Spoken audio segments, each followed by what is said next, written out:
Welcome to the Conflict Stories podcast with Sam and Scott, where real people share their professional and personal stories of conflict. Whether you're looking for advice or the comfort of knowing you're not alone, Conflict Stories brings the human and positive side of conflict to the forefront. Tune in, connect, learn, and transform. Welcome to our next episode of Conflict Stories with me, Sam Hardy, my co-host Scott Dutton, and our guest today, Dean Yates. I'm joining you on the lands of the Kaurna and Peramunk people in the Adelaide Hills, and I'd like to pay my respects to their elders, past and present, and acknowledge their ongoing connection with and custodianship of the land. Yes, and I'm at home in Byron, so I'm on Bundjalung country where the elders and Indigenous people have been here for over 22,000 years. And Dean, you're coming from Tassie, I believe. I am, Scott. I'm coming from the land of the Palawa people here in Lutruwita.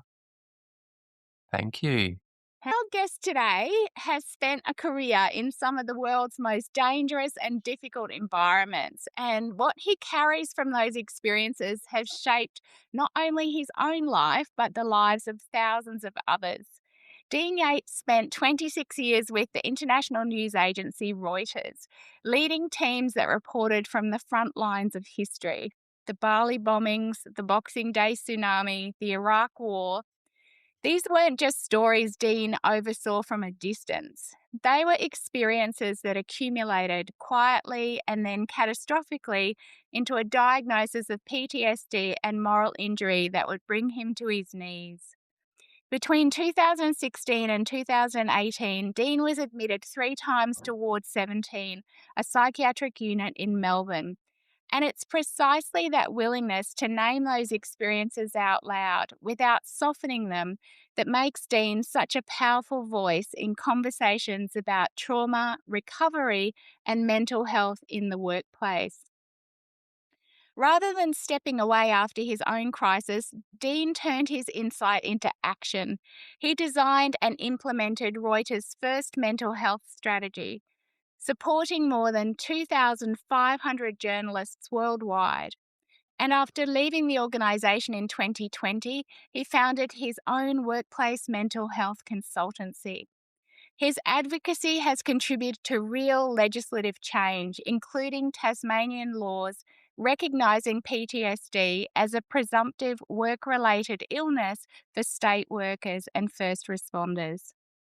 In 2023, Dean published his memoir, Line in the Sand, which took 7 years to write and has been acclaimed by clinicians, other authors, journalists, and politicians around the world.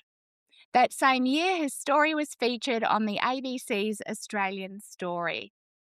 And now Dean has added another dimension to his work, training as a mediator and bringing his deep understanding of conflict, harm, and human complexity into the resolution space.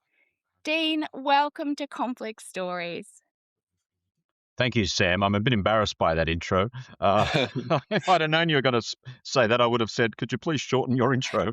Oh, don't be embarrassed. It's all stuff to be really proud of. Okay. It is, Dean. It's quite a fascinating story you have. We always like to start back at the start and just ask a little bit, and you have a little bit of this in your book, just a little bit about your family growing up and I guess how conflict was dealt with in your family of origin. Yeah, it's a really interesting question, Scott. It wasn't dealt with, quite frankly. And to be honest, the conflict was pushed aside. There was very little emotion shown in my family. I grew up in a small town on the other side of the Blue Mountains in New South Wales. And I was a young boy growing up in 1970s country Australia where young men, boys didn't show emotion. They weren't supposed to show emotion. And conflict was just not something that was addressed in any way, shape or form, unless it was out in the schoolyard in a punch-up. I never got involved in those because I was a good talker. So I had absolutely little exposure to conflict of any type for a long time. I was insulated in that sense.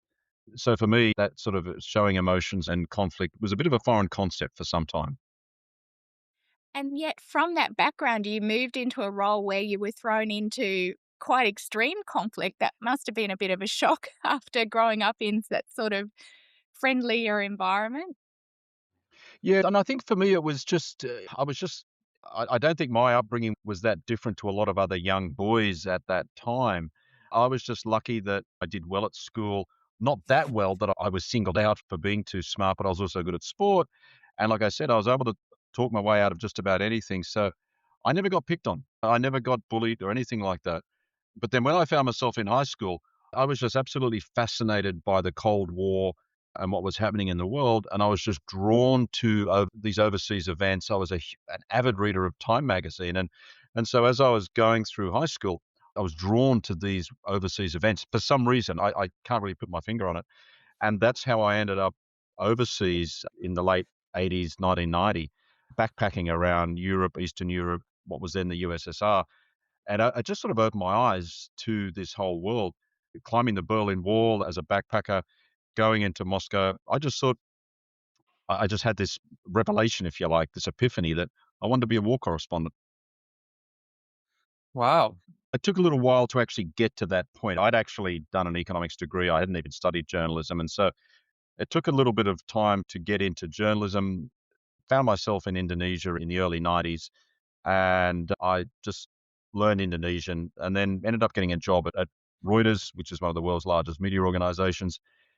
And it was there, that was my entry into journalism. And I immediately found myself essentially covering conflict as a young reporter. There was unrest in Indonesia. It wasn't a war zone, but there was political unrest. There was student unrest. Dissidents were being arrested. There was tensions. And of course, East Timor was a story at the time. A couple of years after that, I spent a month covering the 20th anniversary of the end of the Vietnam War in Hanoi. And that for me was fascinating. And what I found was that over the decades I spent working as a journalist was that I not only found covering conflict interesting, but I found it really fascinating spending time living in countries that had been through war. How had people coped? How had they navigated these momentous events? And later, I had the opportunity to go back to Vietnam as the bureau chief in Hanoi at the end of the 90s. My wife and I, we lived there for 2.5 years. That was fascinating, just getting insight and understanding into how people had lived through decades of war. So I found living in places like Hanoi, like Jakarta, like Jerusalem, like Baghdad, it just opened up your eyes into how people had to manage their daily lives and survive at the same time. It gave me an insight into the human spirit, resilience, and what was important to people. And so at the same time as you might be covering the day-to-day turmoil or what was the war that might be going on, you're also trying to cover that human interest story, what it is that helps people get through their daily lives. And that to me was the pinnacle of journalism. And that's why when the Iraq war came along, I had my hand straight up, right? I wanted to be there and ended up spending quite a bit of time there. But of course, I paid the price for that mentally. I was thinking about your role as a journalist covering war and conflict in those environments. And in some ways, it parallels a little bit the role of the mediator in that we're working with people in conflict, but we're not getting involved in the conflict. We're not taking a side or trying to fix it. And in a way, the journalist is sort of this impartial observer as well. I'm curious about how, when you're the sort of person who wants to help people, but you're in a role like being a mediator or a journalist where you can't really intervene, how you manage that tension of wanting to help but having to stay detached. Yeah, it's a good question, Sam. And I think it is really important as a journalist that you understand what your role is. And your role is to report the news. You're not there to help people. That the role of helping people is for first responders. It might be for aid workers. As a journalist, your job there is to inform the world, help the world understand what is going on. Yes, you obviously have to talk to people and you have to interview people and you need to be empathic and you need to be trauma informed. All these sorts of words, I must say, that we weren't familiar with 20 years ago. But if a journalist gets too emotionally caught up with the people that they are interviewing, that is a route to vicarious trauma. I think what that does is it blurs the lines, it blurs your boundaries. And so I actually found that I was able to keep a relatively good distance between myself and what I was doing as a journalist. But I know some journalists who really struggled with that idea, Mm, and they found themselves getting personally involved in the lives of people where they were working, the things they were covering. And I get it. I completely understand that we are all human beings at the same time. We're not robots. But it can open journalists up to, I think, problems down the track if you're not careful. mm. I think that's really interesting, Dean. I'm a social worker as well as a mediator. And that's one of the challenges as a social worker when you're helping clients where you're wanting to help because you can see they're struggling. And then how do you find the line where you're not trying to save people Mm, and keep that sort yeah. of professional, as you say, like a professional boundary around how far do I go here? And that's really hard because you're hearing stories. Obviously, you talked about the personal stories that people in the war zone and the impact of the war. And it'd be hard to hear that and not want to help too. Yeah. And of course, it's very different. It's a member of my staff, for example, Mm, who has come to me with issues. Then I will do absolutely everything I can to help them because they work for me. They're part of my mm, team. Then, I, you know, I would have thrown the kitchen sink at that issue. How can I help? But if I'm out reporting an issue, and I remember distinctly covering the Boxing Day tsunami, and people, because I spoke Indonesian, people would be coming up saying, "Can you help me find my missing relatives?" And I can't help with that, but I can say, look, I saw a camp for displaced people over there or that sort of thing. I can direct people in that sense, but there's nothing that I can do that I can genuinely do other than provide a little bit of information. Or you might come across people in places where they might not have any water. You might share your water with them, but you really can't go beyond basic human kindness, I think. Otherwise, it's a slippery slope for a journalist. mm. And Dean, you said that if you get too involved with the people that you're reporting about, it's kind of a door for vicarious trauma. But you just pointed out that there's a difference where it's your staff. And I know that was a tipping point for you, wasn't it, when some of your staff were killed while you're in Baghdad? Are you comfortable talking a little bit about what happened? Yeah, no, I am, Sam. And the reason I'm comfortable with that is I've made peace with what happened. And that for me was obviously the biggest blow for me in my professional career was three of my staff were actually killed in Iraq, two of them in a US helicopter attack, and another Iraqi staff member who was killed by militants at a fake checkpoint. The three were killed in the space of 2 days. It was just the most horrendous week for the whole family of Reuters journalists in Iraq back in 2007. Nothing can prepare you for that. Highly trained as we were, we had great support. It was just something that I always feared, and my predecessors feared it. My colleagues who worked in dangerous places also feared it. But when it happened, it was just the most difficult thing to have to deal with because you really question yourself, you question the role that you play as a leader. And in my case, what I did was like a lot of people, I buried it. I just buried what happened and I buried my own role in everything for literally 10 years. And then when I'd slowed down and I'd moved back to Tasmania and I wasn't doing this sort of work so much, all of this stuff bubbled up to the surface and a lot of memories started emerging and classic PTSD symptoms had emerged. A lot of things came back to me and I really started questioning if I had done enough to protect my staff and if I'd done enough to honor their name. And the answers that I was coming up with was that I hadn't been good enough as a leader. And it was enough to really tip me over the edge into a serious state that I ended up being suicidal and ended up in a psych ward. That was my first admission to Ward 17 in 2016 as a result of that. What you shared in your book, and I think it'd be interesting for listeners to understand, is that obviously there's post traumatic stress disorder, having witnessed or been part of, really horrific incidents. And then there's something else that I'd never actually heard of until Sam introduced you and I did some research, and that's that moral injury. And I wonder if you can just explain a little bit to the listeners what that means and how it differs from PTSD. Mm. Yeah, thanks, Scott. So moral injury it's similar to PTSD, but where it's different is that I refer to moral injury as a wound to the soul. moral injury cuts to the core of who you are as a human being. It cuts to your identity. PTSD is very much a condition that occurs because someone's been through a life-threatening event, fear-based occurrence. Moral injury occurs because you have done something, you have failed to do something, or something has been done to you that so deeply contravenes your moral compass. And when you think about it, there is the potential for moral injury to occur in any walk of life, in any occupation, for example, if what someone believes to be right is truly violated. And so in my case, I assess myself as having failed to protect my staff, and they were killed. It doesn't get much worse. That failure can't get much worse than that. And and the thing about moral injury as a concept is that it's generating a lot of interest in military circles, first responder communities, healthcare, because there are life and death situations in those professions. And where workers in those professions feel like they have not made the right decisions and consequences have resulted, that's where the potential for moral injury occurs. Where it's also getting a lot of interest is in the organizational betrayal space.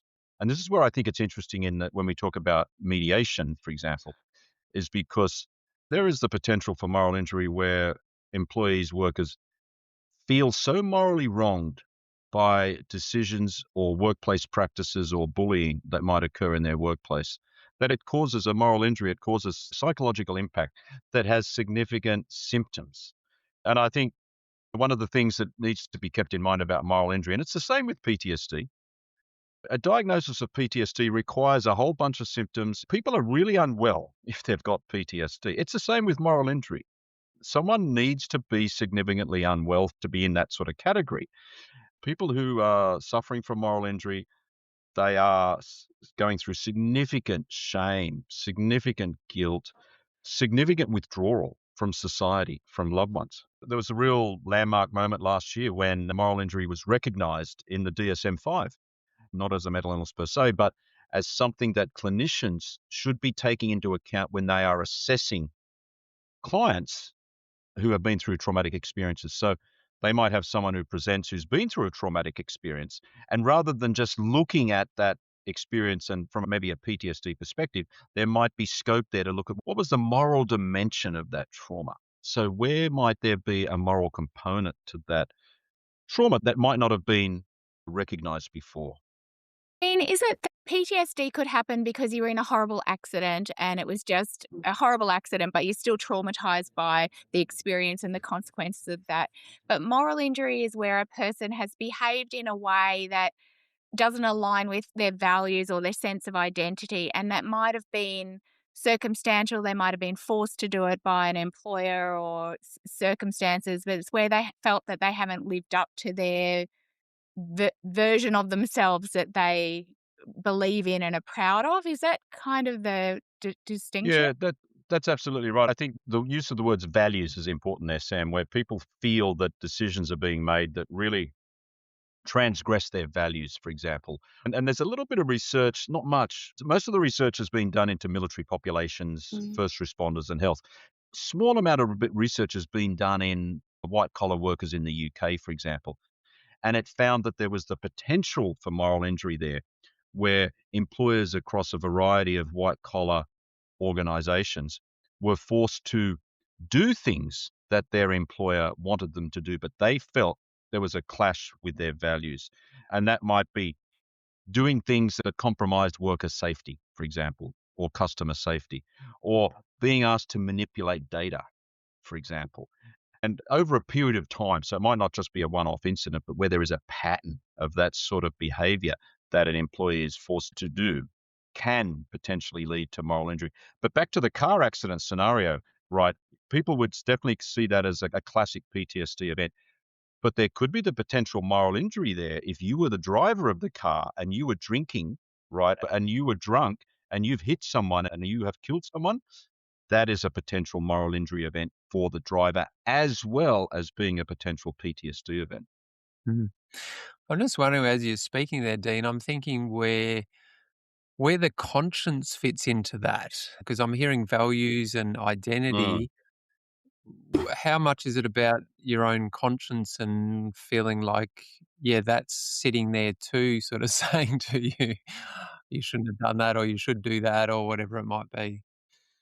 Yeah, absolutely. Psychopaths don't suffer from moral injury. What often happens, I think, this is just based on my own reading of the literature and the extensive reading I've done, the Mm, extensive conversations I've had with people, is that moral injury and PTSD can often co occur.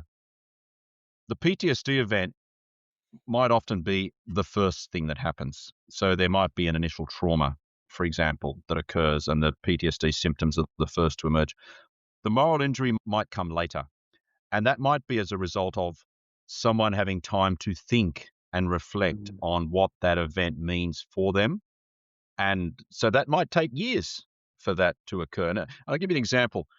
When I was in the psych ward for 3 admissions, I met dozens, scores of really brave veterans and first responders there.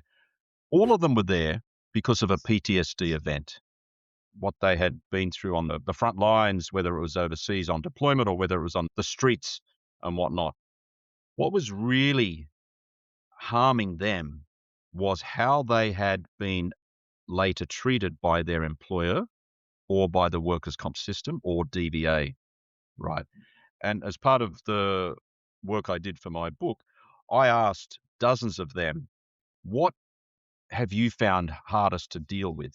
Was it that initial PTSD event or those events, or has it been the way you've been treated later? And every single one of them said it's been the abandonment by their employers and the workers' comp system or DVA. And so I think what that speaks to is that in a lot of cases in the workforce, we could deal with some of these initial traumatic events that we have if employees were getting the right support and getting proper, genuine support from those organizations and entities that should be helping them but are not doing it. In fact, what they're doing is they're making it worse because not mm. only are people not able to get back to work, but they are introducing a moral injury or a potential moral injury into the mix as well as the original PTSD. Yeah. 20 years ago, there wasn't even an awareness of vicarious trauma or PTSD or moral injury. But my partner used to go to houses as a social worker and just a level above child protection where they'd have to try to engage a family. And she said at one stage to the team, hey, look, I feel a bit uncomfortable, a little bit unsafe going up, knocking on doors. People didn't know who you are and knocking on doors with, some fairly interesting people with potentially safety issues for the children and partners who are maybe a little bit wild or violent even. And they said to her, oh, well, you just got to toughen up because we all can do it. As you say, if we don't put in those systems and be proactive in being able to identify potential issues where it could occur and how we support someone, as you say, Dean, it has a big impact. Yeah, and this is one of the things, Scott, that's actually not hard to address, right? Mm, Creating spaces, making it okay, normalizing the opportunity for staff in whatever profession they are in to have these conversations around the moral dilemmas that they might encounter on the job, whether they're first responders, whether they're people in that huge social assistance industry, white collar workers, people who work in accounting firms or legal firms, the medical profession. There are so many situations that people find themselves in where there are potential moral dilemmas, decisions that mhm, have to be made.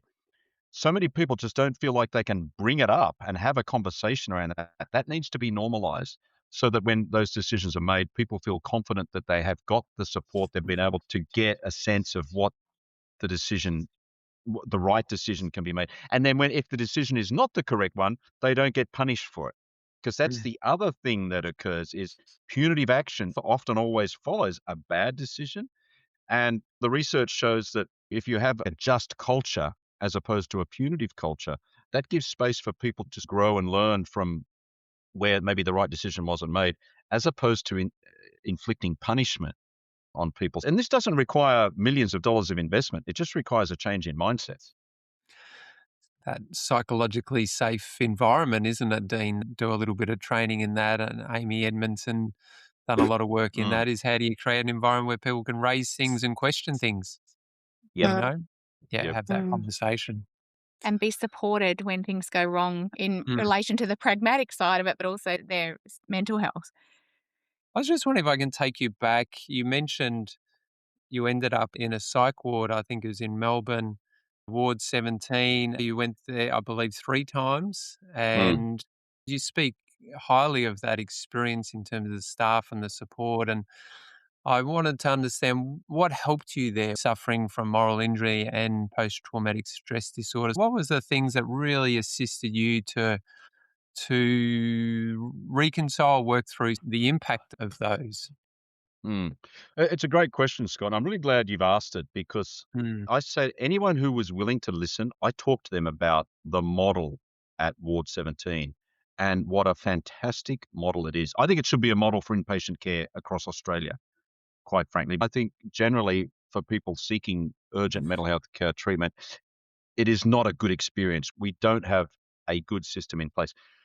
Ward 17 I think is world class. And there are a number of factors about Ward 17 that I think are just absolutely brilliant. And first and foremost is that it offers a multidisciplinary approach to care. And so I went in there and I expected to have a psychiatrist and I expected to have mental health nurses. I didn't expect to have a spiritual care worker. I didn't expect to have a dietitian, to have an occupational therapist. There was just such an array of experts there who were looking after me. And my care was overseen by a brilliant psychiatrist. And this team met once a week and they assessed how I was doing. And all of that information was shared. I also had a social worker whose job it was to focus on my relationships with my family. And so they were coming at every angle of my trauma and everything that needed to be addressed. There was just nothing was left out. And then they approached everything from a real position of curiosity, I found. And I just found that so validating. They had amazing group sessions run by various people, including an occupational therapist who would get these veterans and coppers in this room, really tough people who'd had some really tough experience, men and women, and then just sit us down and say, we're going to do some psychoeducation around depression or anxiety. The spiritual care worker would come in and say, we're going to talk about your values.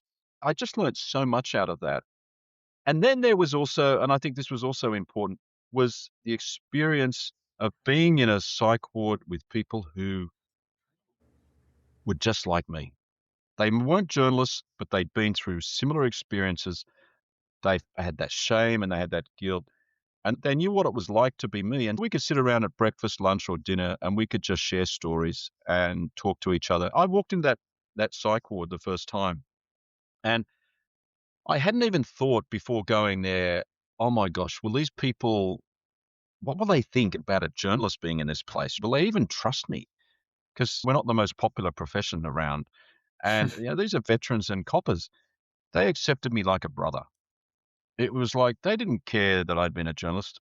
What they cared about was what I'd done and where I'd been. And we're all having nightmares, we're all having flashbacks.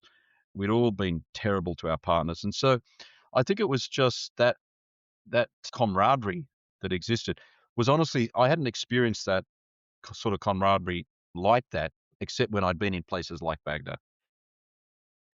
It's astonishing, isn't it, how much just the feeling of belonging and having people who understand you around you is therapeutic in itself. Yeah, it really was therapeutic. And we'd be sharing stories about, oh, so when did your boss last call you? For some of them, they hadn't been called in a year. What they were doing, at least in the psych ward, was getting support. We were able to support each other. And it was just such a similar story of that feeling of just, why can't our bosses just pick up the phone and call us and see how we're doing? I was there for 5 weeks and none of my editors called me to see how I was doing that first psych ward admission. And I just thought that was just that really hurt me.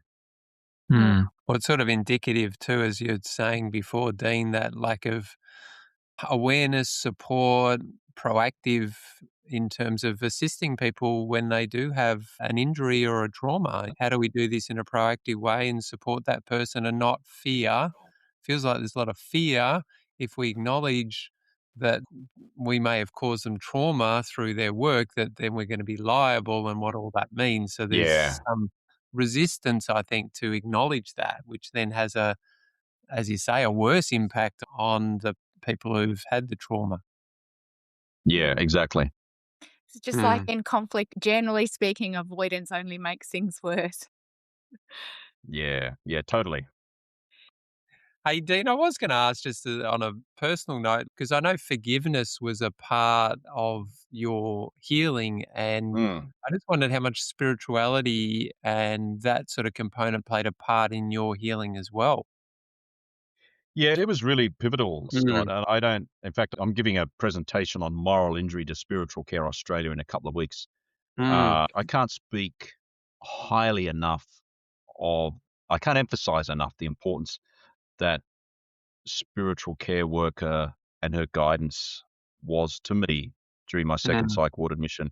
I couldn't have got through the moral injury of what happened with my stuff without her insight and guidance. And I was really delighted that when Australian Story was made, they wanted to speak to her, they wanted to showcase how she had helped. And that was fantastic because I think ultimately we have a bit of a medicalized view of trauma in terms of how we heal from it, whereas we should be embracing the pastoral care, the spiritual care, the chaplaincy space, because ultimately a lot of the trauma that is being carried by people out there, there is this deep spiritual component Mm. that needs to be addressed, and ritual can play a big role in that.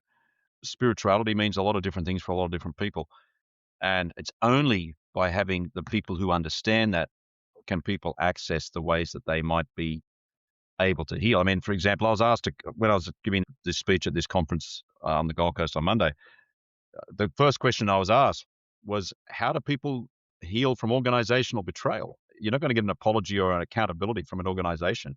It's not going to happen. What I talked about is the importance for people to be able to reconnect with society, rebuild connections, restore connections, find meaning in life, for example.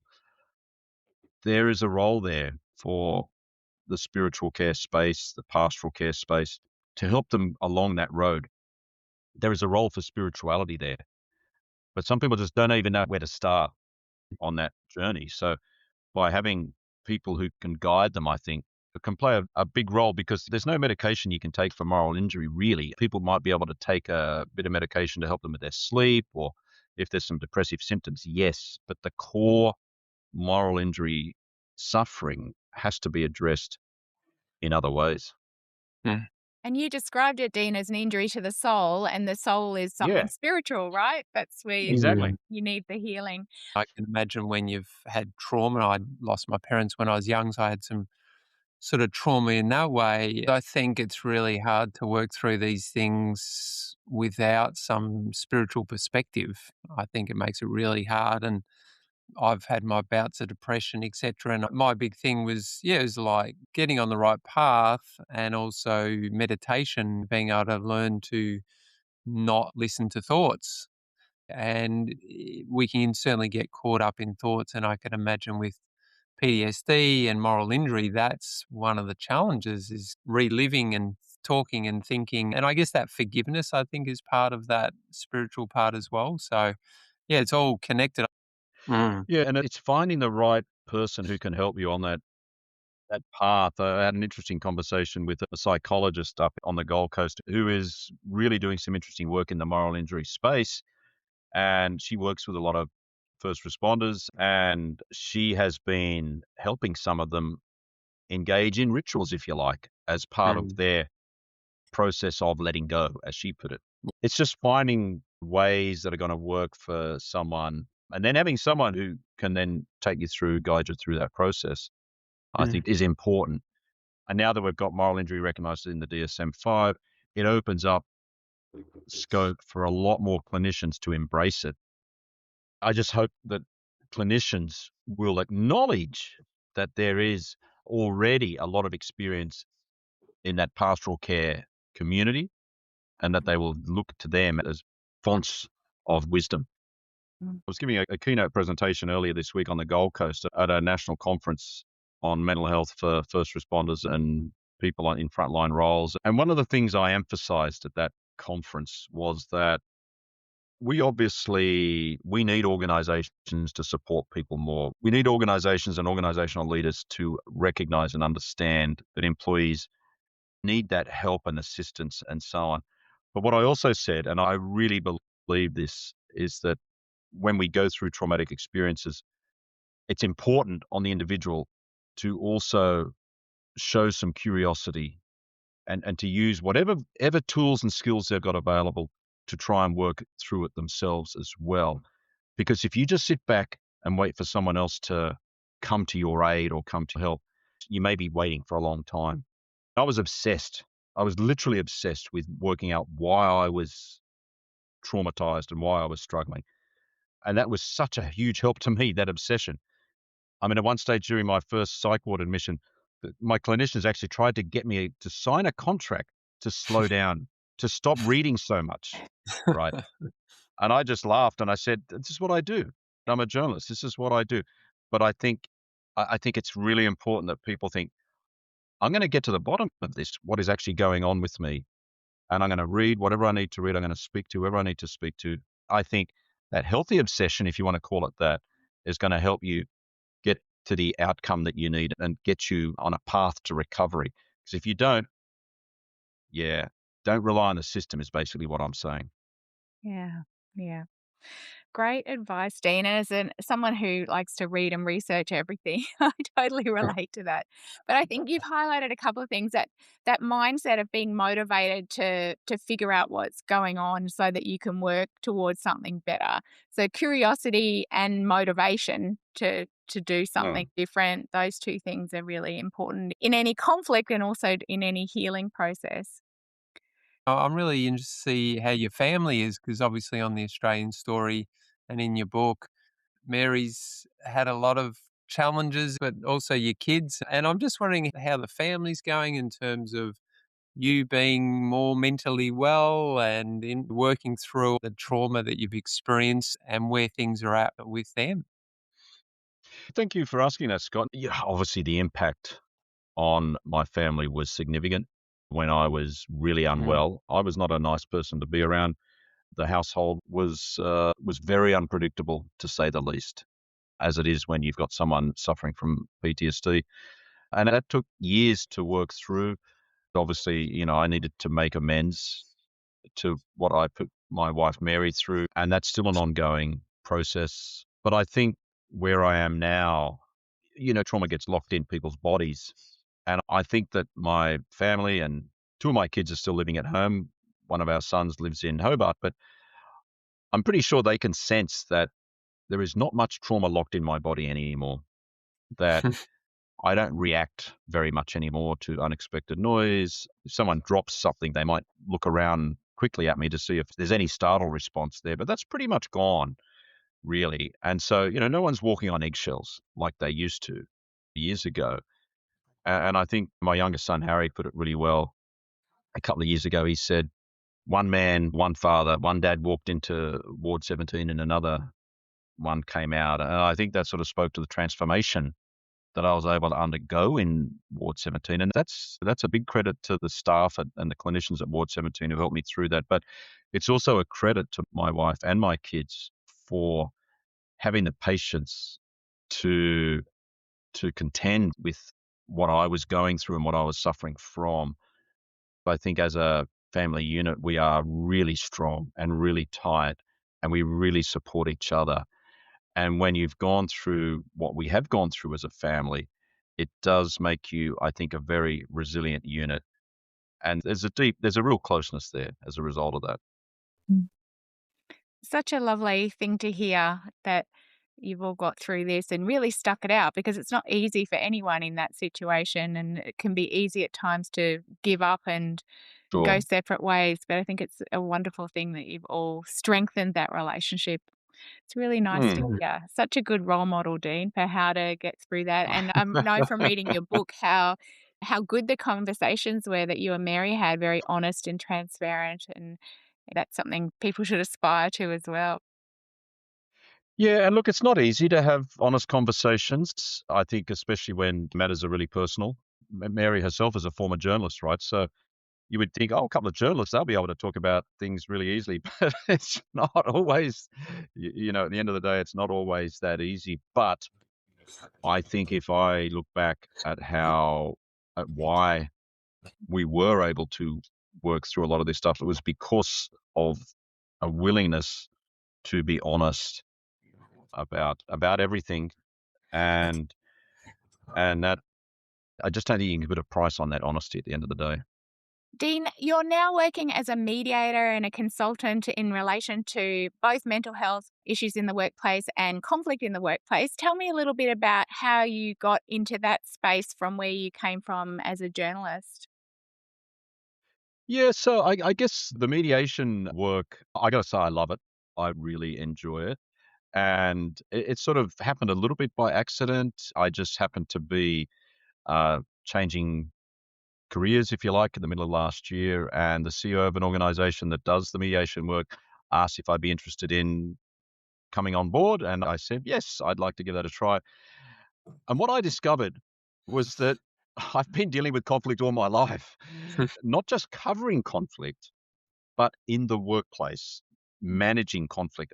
When I looked back on this as a manager, as a bureau chief, as a news leader at Reuters, I would say, maybe a third of my role was managing conflict of some nature. And then some of those internal staff matters, like some of the stuff I had to deal with in the Middle East was off the charts. I mean, even staff making death threats against each other, Wow. or managing the most difficult relationships with, shall we say, other stakeholders, like managing the relationship with the US military in Iraq, managing relationships with other governments in places like Indonesia, in Vietnam, where we were followed wherever we went, managing relationships with the Israeli government, right? You can begin to imagine how difficult those were. There were times when our operations were threatened with being closed. What I discovered was that a big part of my life was actually engaging in constructive conflict and resolving conflict. And I actually felt that I was able to deal with it quite well.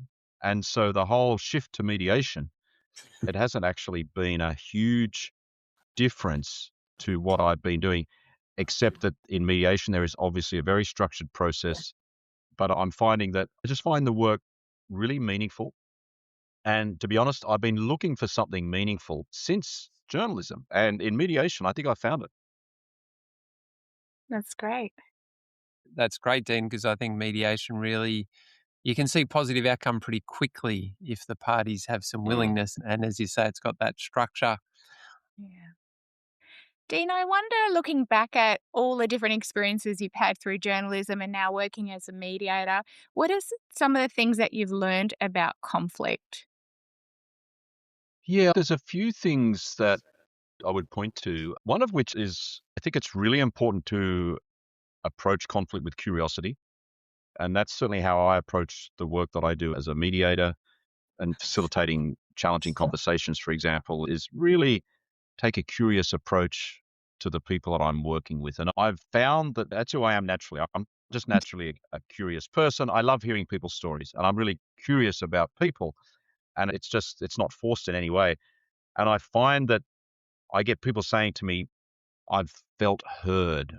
I feel like you've validated my story. I think that's a really important part of the conflict process, right? Because so often people don't feel heard. They don't feel validated.